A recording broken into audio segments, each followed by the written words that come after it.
सोरबा आंजों फैदेरगौबा अनसुला जिउनि लोगो दान्दिसेल' आंखौ नेथ'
गाथोननि दिङाया आंनि दिङा आंनो जावो सुबुंखौ बारहोनो आंनो जावो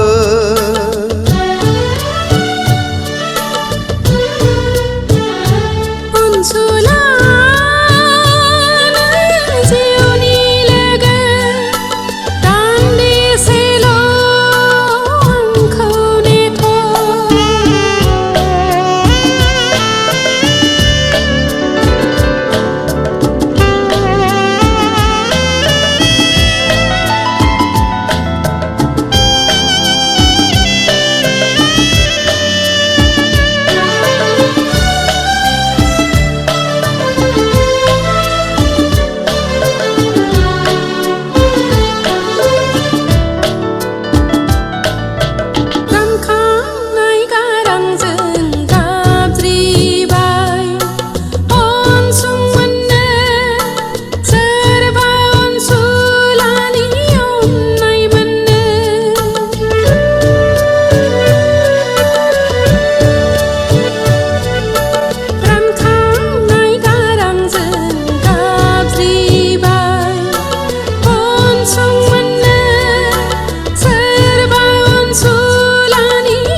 थायो आं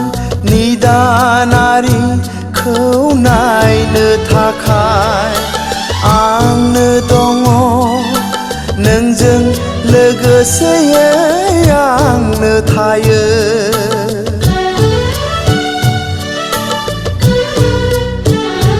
अनसुला जिउनि लोगो दान्दिसेल' आंखौ नेथ' रावबो गैया नैबे फैसालियाव आंहा लोगो नोंल'दि आंहा जिउनि लोगो दङ आं जिरायनानै लामानि बिफां सायायाव सोरखौबा लोगो मोनगौबा सोरबा आंजों फैदेरगौबा अनसुला जिउनि लोगो दान्दिसेल' आंखौ नेथ'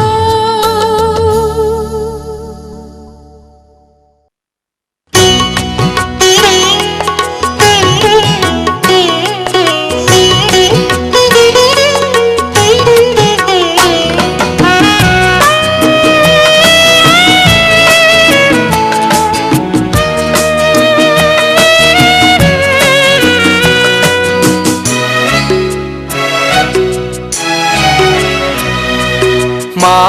गोसोजों बावगारनांगौ नोंनि अननायखौ बबे बिखाजों फिरायफिननांगौ नोंनि महरखौ आं नोंनि अननायखौ बावगारनो सानब्लाबो बावगारनो हाया नागारनो सानब्लाबो नागारनो हाया मा गोसोजों बावगारनांगौ नोंनि अननायखौ बबे बिखाजों फिरायफिननांगौ नोंनि महरखौ आं नोंनि अननायखौ बावगारनो सानब्लाबो बावगारनो हाया नागारनो सानब्लाबो नागारनो हाया मा गोसोजों बावगारनांगौ नोंनि अननायखौ बबे बिखाजों फिरायफिननांगौ नोंनि महरखौ आं नोंनि अननायखौ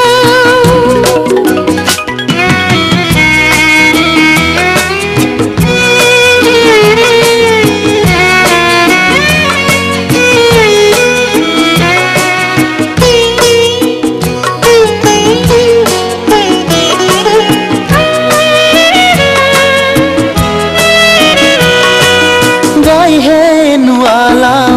दिग्लिजोब्बाय नों बिखाखौ थेवबो आं सानो आंगोनि आंगोसिन नोंखौनो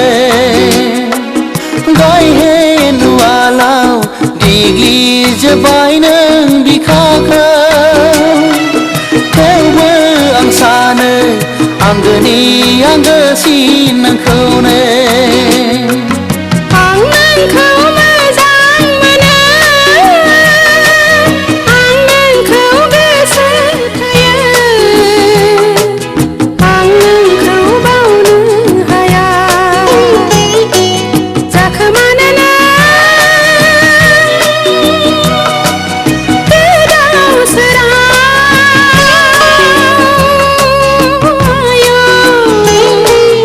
आलाय सिलाय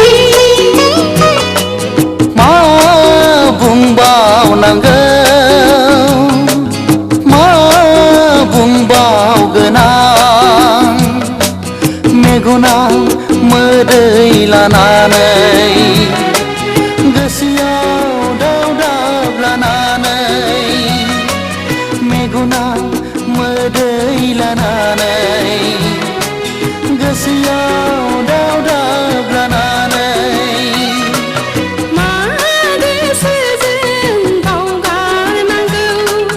नोंनि अननायखौ बबे बिखाजों फिरायफिननांगौ नोंनि महरखौ आं नोंनि अननायखौ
गारदों नों रमायसो गारदों खाफालनि गोजा सिन्दुरा फोरमायदों आंखौ बावगारदों खाफालनि गोजा सिन्दुरा फोरमायदों आंखौ बावगारदों मा गोसोजों बावगारनांगौ नोंनि अननायखौ बबे बिखाजों फिरायफिननांगौ नोंनि महरखौ नोंनि अननायखौ बावगारनो सानब्लाबो बावगारनो हाया नागारनो सानब्लाबो नागारनो हाया मा गोसोजों बावगारनांगौ नोंनि अननायखौ बबे बिखाजों फिरायफिननांगौ नोंनि महरखौ नोंनि अननायखौ बावगारनो सानब्लाबो बावगारनो हाया नागारनो सानब्लाबो नागारनो हाया मा गोसोजों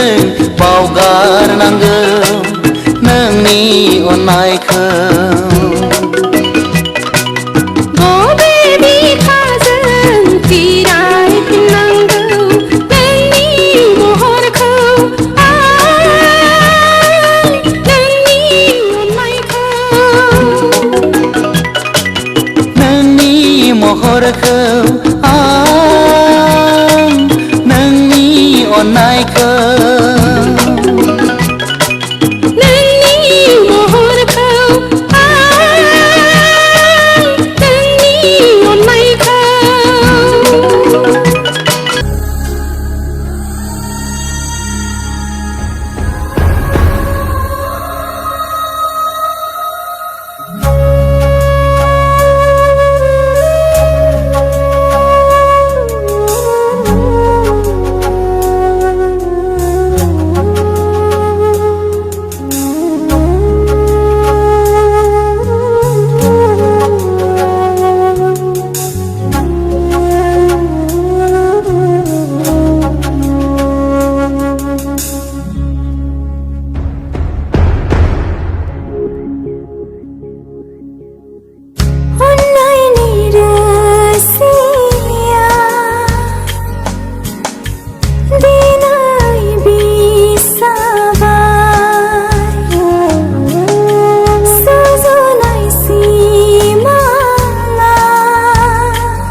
बारनाय बार नों दसे थाथ' खारनाय सम नों दसे थाथ'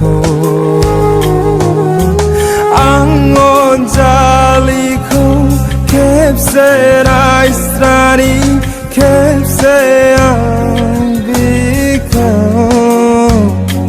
राव होनि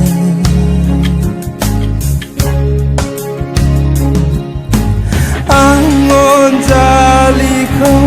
खेबसे रायस्रानि खेबसे आं बिखौ राव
आंनि जोबथि